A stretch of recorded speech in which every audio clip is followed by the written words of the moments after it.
할렐루야. 아멘. 할렐루야. 아멘. 오늘은 살아 움직이는 교회 역동적인 신앙이라는 제목으로 거창하게 하나님의 말씀을 전하도록 하겠습니다. 사도행전이라고 하면 어떤 단어가 생각나십니까? 사도행전이라고 하면 또 다른 말로 성령행전이라고 합니다. 성령행전. 성령님이 역사하시는, 성령님의 권능을 받은 사도들이 어떻게 하나님의 사역을 하는가가 기록되어 있는 것이 바로 사도행전이라는 것입니다. 그래서 영어로는 act라고 하죠. 사도들의 행동이 담겨져 있다는 겁니다. 무엇을 통해서? 성령님의 임재하심을 통해서. 그래서 사도들의 이 사도행전을 대표할 수 있는 말씀이 딱 한 구절을 찾아보라면 1장 8절입니다. 다 아시겠지만 오직 성령이 너에게 임하시면 너희가 권능을 받고 예루살렘과 온 유다와 사마리아와 땅끝까지 이르러 내 증인이 되리라 하시니라. 아멘. 이 말씀은 다 아시죠? 이게 사도행전을 대변하는 핵심적인 구절입니다. 사도행전을 보면 1장에서 2절까지는 무슨 말씀이 있냐면요, 교회가 어떻게 탄생됐는가, 교회가 어떻게 세워지고 하나님 어떻게 있기를 원하시는지에 대해서 이론적인 배경이 기록되어 있습니다. 그러면서 3장으로 넘어가면서 실제적인 내용들이 나타나기 시작합니다.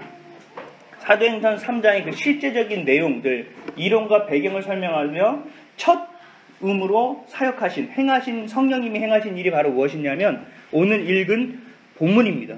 미문에 있는 안진뱅이를 일으킨 사건을 다 아실 겁니다. 그 스토리를. 그게 바로 첫 번째입니다. 이 첫 번째 기적은 우리가 집중하고 포커스를 맞춰야 될 필요가 있습니다. 앞으로 해야 될 일에 대해서 보여지는 성격이 강하기 때문입니다.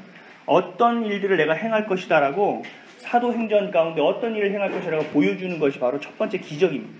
이 성령님이 임하시고 교회에 임하시고 일어났던 첫 번째 기적이 바로 안진뱅이를 일으켰던 사실입니다. 성령님의 권능을 보여주고 있습니다. 하나님의 권세와 능력을 보여주는 사건이라는 겁니다. 이 우리가 성령님의 권능, 능력이라고 하면 대부분 이렇게 생각하잖아요. 이렇게 안진뱅이를 일으키고 죽은 자를 다시 살리고 40년 동안 낫지 못한 병을 낫게 하고, 이런 여러 가지의 기적과 같은 일들을 성령이 주시는 기적과 이적의 능력, 우리가 한마디로 권능이라고 표현하는데 여기서만 국한해서는 안 된다는 것입니다. 이 사도행전을 이따가도 쭉 보겠지만 하나님이 역사하시는, 성령 하나님이 우리에게 권능을 통해서 역사하신 분은 이렇게 큰 능력만을 가지고 역사하신 것이 다가 아니라는 것입니다. 우리 삶의 세세한 부분, 우리 현실 가운데 맞닥뜨리는 수많은 문제 가운데도 하나님이 개입해 주신다는 것입니다. 그것 또한 권능입니다. 우리가 삶의 행에서 승리할 수 있고 분별할 수 있고 해결해낼 수 있는 모든 구체적이고 세세한 것까지 성령 하나님이 우리와 함께 하시고 인도하신다는 사실이 바로 성령의 권능입니다. 일으키고 세워나가고 살려내는 것만이 권능이 아니라는 것입니다. 실제적으로 우리의 삶에 드러나야 된다는 것입니다. 신앙생활이라는 것은 뭐라고 생각하십니까? 신앙생활. 우리의 신앙이 생활에서 보여지고 드러나는 것이 바로 신앙생활입니다. 우리에게 실제적인 힘을 우리가 공급받고 우리의 삶에서 이겨내고 그 안에서 열매를 맺게 하는 그 권능, 그것들이 우리의 삶에서 적용되어 나타내져 가는 것, 이것이 바로 신앙생활이라는 것입니다. 살아있는 신앙생활은 내가 살고 있는 그 삶의 자리에서 역동적인 능력을 갖게 되어 있습니다. 역동적인 신앙을 갖기 위해서, 또 우리가 살아 움직이는 교회가 되기 위해서, 그렇다면 우리는 어떻게 할 것인가? 이 말씀을 통해서 어떤 부분을 우리가 가져가야 될 것인가에 대해서 함께 은혜의 말씀을 나누도록 하겠습니다. 첫 번째로, 성령님이 임하시면 보이지 않던 것들이 보이고 전혀 새로운 일들을 시도하게 됩니다. 오늘 본문 1절에서 2절을 보면 9시 기도 시간이 됐습니다. 유대인들은 3번 기도했어요. 하루에 3시, 6시, 9시. 3, 6, 9, 3, 6, 9 그렇게 하면 쉽습니다. 3시, 6시, 9시. 우리나라 시간을 보면 오전 9시, 정오 12시, 오후 3시에 기도했다는 거예요.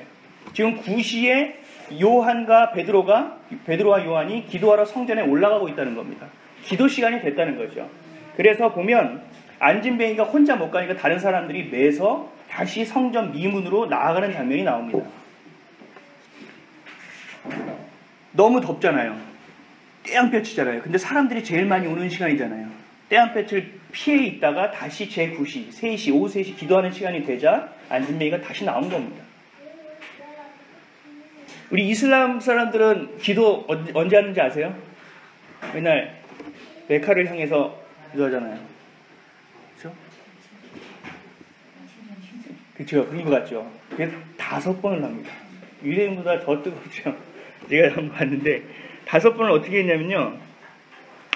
동이 틀 때, 그 다음에 정오에, 해지기 2시간 전에, 해가 질 때, 해가 지고 나시고 2시간 후에 이렇게 5번 기도를 합니다. 엄청나죠? 우리의 기도의 생활을 다시 한번 생각해 봐야 된다는 겁니다.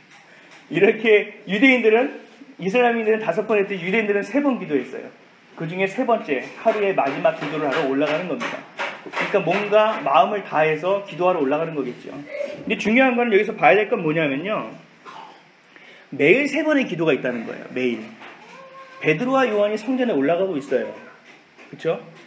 아침에도 올라갔고 정오에도 올라갔을 거예요. 그리고 또 3시 올라가는 거예요. 계속 올라갔어요. 성전 미문에 있는 안진뱅이는 구걸하러 계속 나왔어요.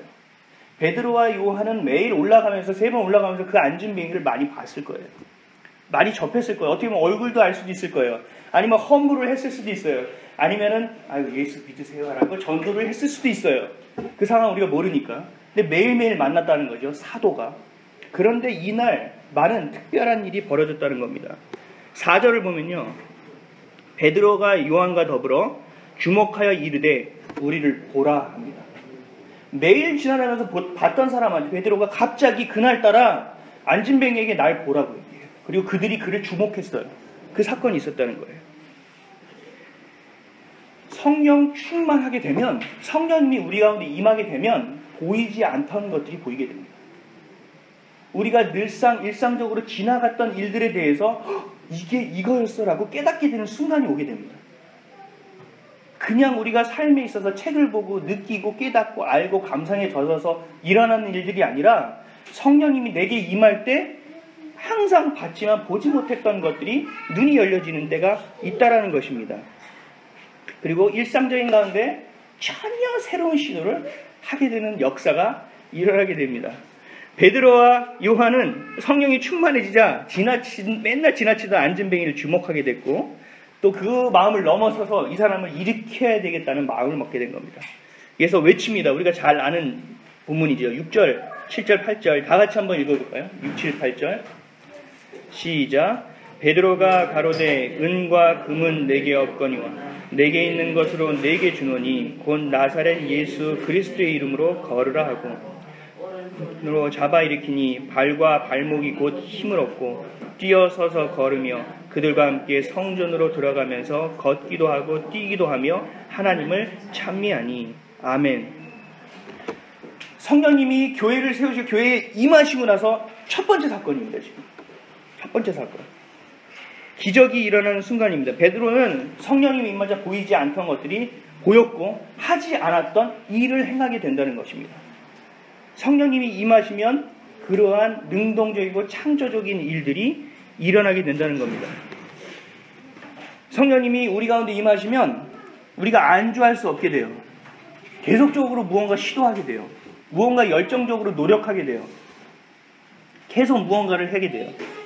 사도행전 1장 8절 아까 읽은 거 말씀 다시 한번 보면 오직 성령이 너에게 임하시면 너희가 권능을 받고 예루살렘과 온 유대와 사마리아와 땅끝까지 이르러 내 증인이 되리라 하시니라. 는 말씀이 자연스럽게 우리의 삶에서 벌어지게 된다는 것입니다.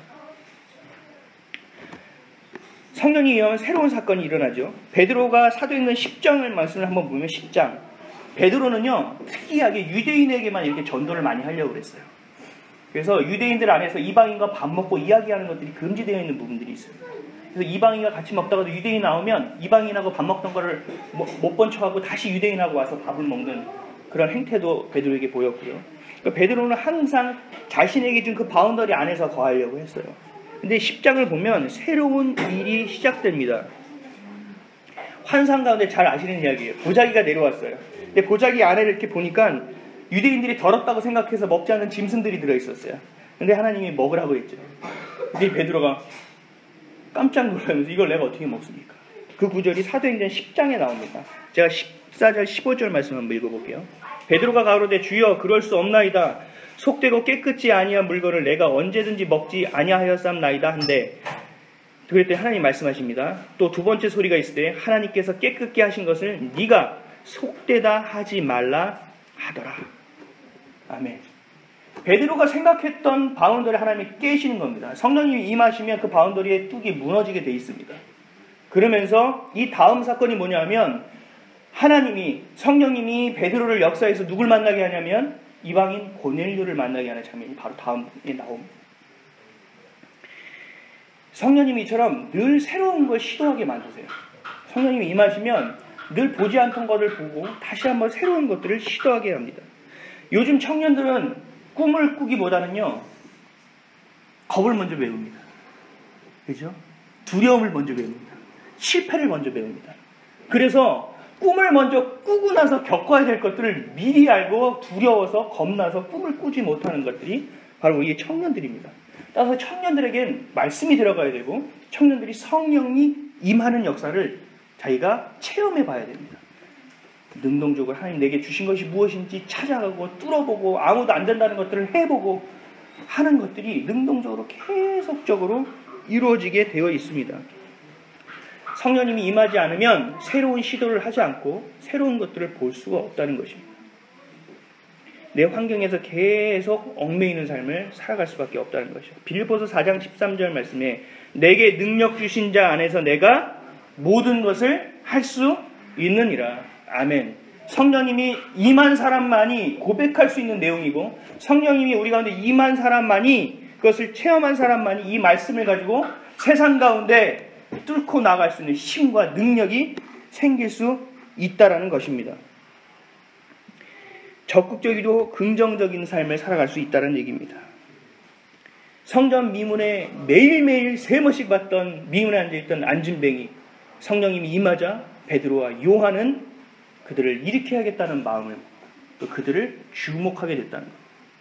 성령님이 우리 가운데 임하셔서 우리도 보지 못한 것들을 보고 또 전혀 새로운 일들을 성령님과 함께 시도해 볼 수 있는 은혜가 우리 가운데 있기를 예수님의 이름으로 축원드립니다. 아멘. 두 번째로, 성령님이 임하시면 이해하지 못했던 삶의 이유들을 깨닫게 되고 발견하게 됩니다. 다시 말해서 내 삶에서 일어난 일들을 내가 해석할 수 있다는 거예요. 이 일이 왜 일어나는지에 대해서 깨달을 수 있다는 거예요. 우리 삶을 보면 너무나 많은 일들이 있죠. 무수히 많은 선택을 매일매일 해내고 있습니다. 그리고 그 선택에 따른 결과의 물들을 매일매일 먹어내고 있습니다. 근데 그거에 대한 결과들을 해석하고 살아가고 있는가에 대해서 다시금 생각을 해봐야 된다는 것입니다. 안진뱅이는 일으켜줬습니다. 그래서 발과 발목에 힘이 들어가서 뛰어다닙니다. 기뻐합니다. 그러고 나서 끝나지 않았습니다. 사도들을 붙잡습니다. 3장 11절을 보면 나은 사람이 베드로와 요한을 붙잡으니 모든 백성이 크게 놀라며 달려나아가 솔로몬의 행각이라 칠하는 행각에 모이거늘. 안진뱅이가 기적을 체험했는데 그 기적에 대한 이유를 알고 싶었던 거예요. 안진뱅이는. 그래서 너 누구냐 도대체. 정체가 뭐야? 어떻게 한 거야? 마술을 부렸느냐? 내가 내일까지 괜찮을 수 있을 거야? 이런 여러 가지의 질문들을 물어보고 싶었을 거예요. 아니면 내가 뭔가 속고 살았던 것인가? 귀신이 임했던 걸 쫓아준 것인가? 뭔가 궁금했던 거예요. 이것처럼 우리도 삶을 살아가면서 말도 안 되는 억울한 일들을 겪을 때가 있어요. 그렇죠? 여지껏 내가 이렇게 착하게 선행을 베풀며 살았는데 왜 이런 일이 나에게 일어났는지에 대해서 이해하지 못하는 일들도 우리에게 있다는 것입니다. 근데 삶을 이렇게 돌아보니까 이해할 수 있었던 내용보다 이해 못하는 내용이 훨씬 많다는 거죠. 도대체 뭐가 어떻게 된 건지, 뭐가 어떻게 이렇게 되는 건지. 그래서 우리는 그 문제를 가지고 어디로 가냐면요, 친구들을 만나러 가요. 야야야, 내가 이런 일이 있었어. 어떻게 생각해? 아, 그건 나도 한번 겪어본 일인데 난 이렇게 생각해. 그래? 아, 그거였구나. 그렇게 하면서 우리 마음에 위안을 얻고 우리 마음의 생각을 정리한다는 거죠. 대체로 그렇습니다. 그러나 그 안에서 정말 긍정적으로 갈 수 있는 건 뭐냐면 교회의 공동체 가운데 들어와서 그 일들이 이루어진다면 나름대로 그 안에서의 어떤 영적인 해석의 부분들도 많이 얻어낼 수 있다는 것이, 그걸 우리는 은혜라고 표현하죠. 하나님이 나에게 임하셨을 때 이런 일이 있었어. 아, 그때는 이런 말씀을 한번 봐봐. 너에게 힘이 되지 않을까? 라고 이야기해 줄 수 있는 거리들이 생긴다는 거죠. 근데 대체로 그렇지 않고 어떻게 보면 엉터리의 해석들을 붙잡고, 우리 펄럭기라고 그러나요? 귀가 얇다라고 얘기하죠. 친구들과의 얘기를 듣고 내 삶에서 벌어지는 일들을 해석하는 경우들이 다반사라는 겁니다. 근데 그 안진뱅이는 친구를 붙잡지 않고 누굴 붙잡냐면 당사자를 붙잡았다는 거죠. 그때 베드로가, 좀 길지만 제가 한번 읽어볼게요. 베드로가 안진뱅이에게 그리고 모인 사람들에게 이렇게 이야기합니다. 이스라엘 사람들아, 이 일을 왜 기이 여기느냐? 우리 개인의 권능과 경건으로 이 사람을 걷게 한 것처럼 왜 우리를 주목하느냐? 아브라함과 이삭과 야곱의 하나님, 우리 조상의 하나님이 그 종 예수를 영화롭게 하셨느니라. 너희가 저를 넘겨주고 빌라도가 놓아주기로 결단한 것을 너희가 그 앞에서 부인하였으니 너희가 거룩하고 의로운 자를 부인하고 도리어 살인하는 사람을 놓아주기를 구하여 생명의 주를 죽였도다. 그러나 하나님이 죽은 자 가운데서 살리셨으니 우리가 이 일의 증인이로다. 그 이름을 믿음으로 그 이름이 너희 보고 아는 이 사람을 성하게 하였나니 예수로 말미암아 믿음이 너희 모든 사람 앞에서 이같이 완전히 낫게 하였느니라. 아멘. 줄여서 얘기하면 너희들이 부인하고 저주해서 죽인 예수님이 지금 이를 낫게 했다라는 겁니다. 그걸 얘기하는 거죠. 내가 낫게 한 것이 나를 주목하지 말아라. 나를 쳐다보지 말아라. 왜 나를 주목하느냐? 이 권능이 나에게서 나온 것으로 보이느냐? 하나님으로부터 말미암은 권능으로 인하여 이 안진뱅이가 나은 것이라고 말씀하고 있습니다. 나에게 주목되는 시선을 십자가로 옮기고 있는 겁니다. 교회에 다니실 때 한없이 목사님만 쳐다보시면 안 됩니다. 돌아가는 환경만을 보셔도 안 됩니다. 십자가, 예수 그리스도께 우리의 시선과 마음과 생각이 고정되어 있어야 됩니다. 왜 우리를 주목하느냐? 왜 나를 주목하느냐? 하나님을 집중하고 하나님을 주목하고 이 일들을 버리시고 이것들을 창조하시고 인도하시고 주장하시는 하나님을 바라는 사실입니다. 우리에게 일어날 일이 이해할 수 없어서 너무나 힘들어서 그것들을 해석하지 못해서 방황하고 살아가는 부분들이 너무나 많이 있습니다. 내가 복을 받았습니다. 내가 복을 받았어요. 근데 그 복을 왜 받았는지 모르는 거예요. 그러니까 복을 그냥 흘려보내는 거죠. 누수되는 거죠. 다른 사람에게 나눠주는 것이 아니라. 어제 그것이 알고 싶다를 봤습니다. 그 효성그룹의 돈을 어떻게 이렇게 쓰고 뒤로 빼고 어떤 짓들을 해가는지 참 신기하더라고요. 그에게 큰 기업을 주고 큰 물질을 준 것을 왜 주었는지 모르기 때문에 계속적으로 쌓아가는 겁니다.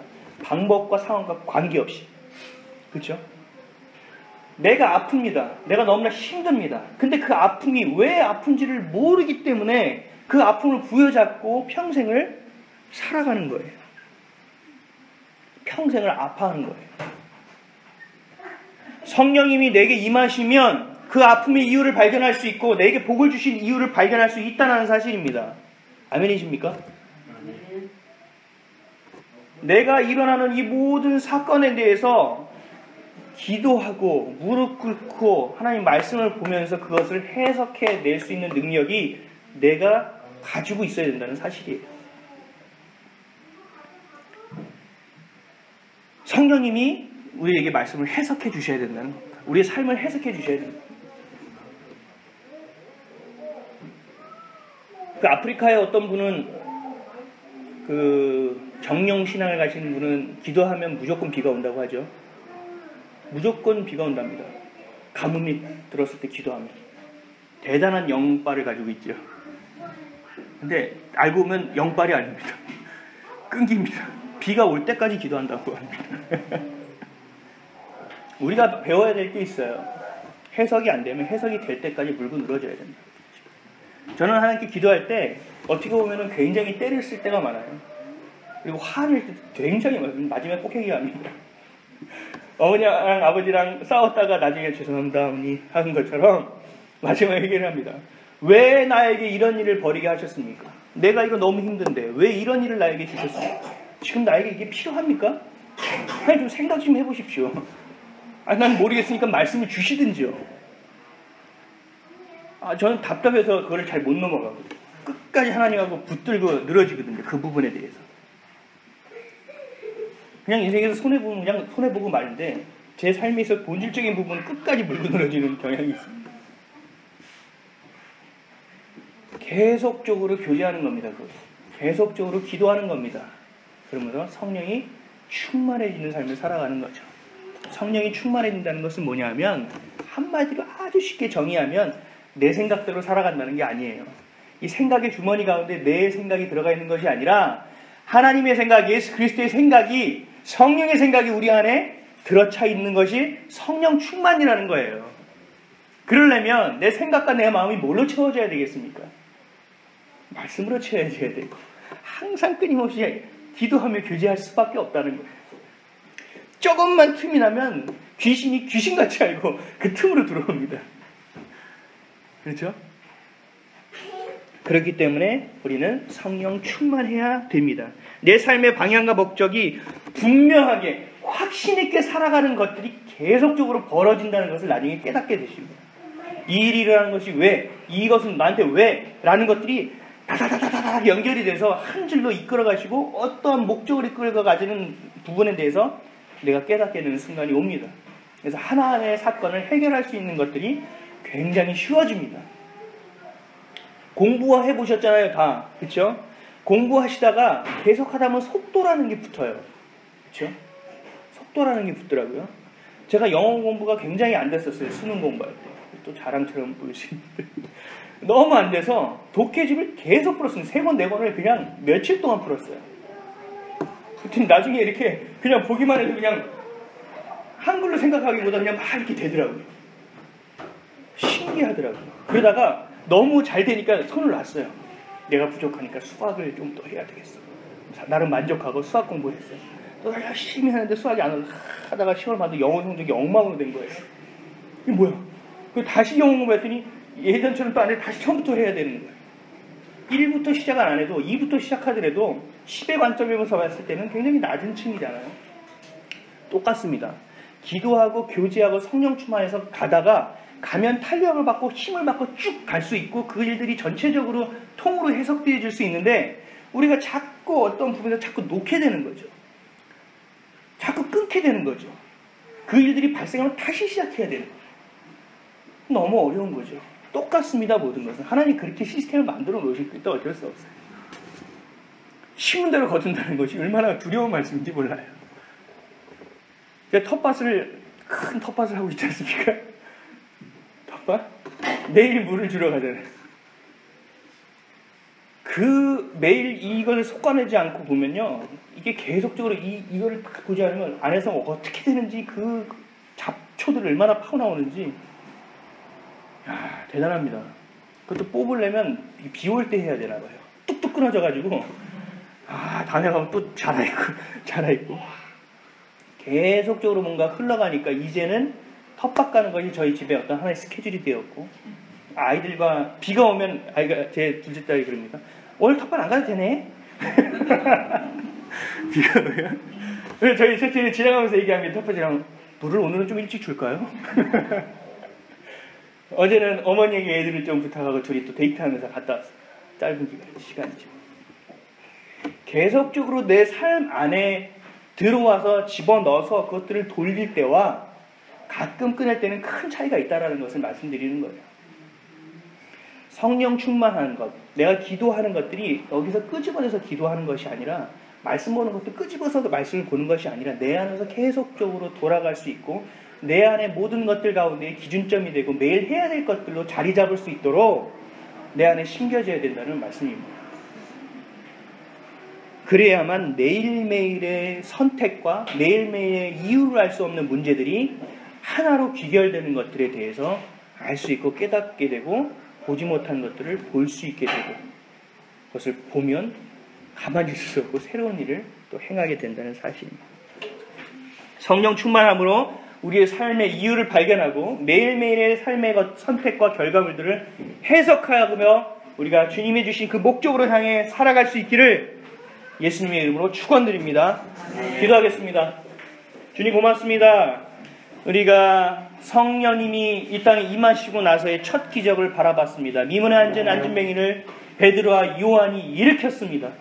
매일매일 지나다니고 봤던 그 안전뱅이를 성령이 임하자 그들을 주목하여 보고 손을 잡고 예수 그리스도의 이름으로 일으킴을 우리가 이 시간 말씀을 통하여 목격했습니다.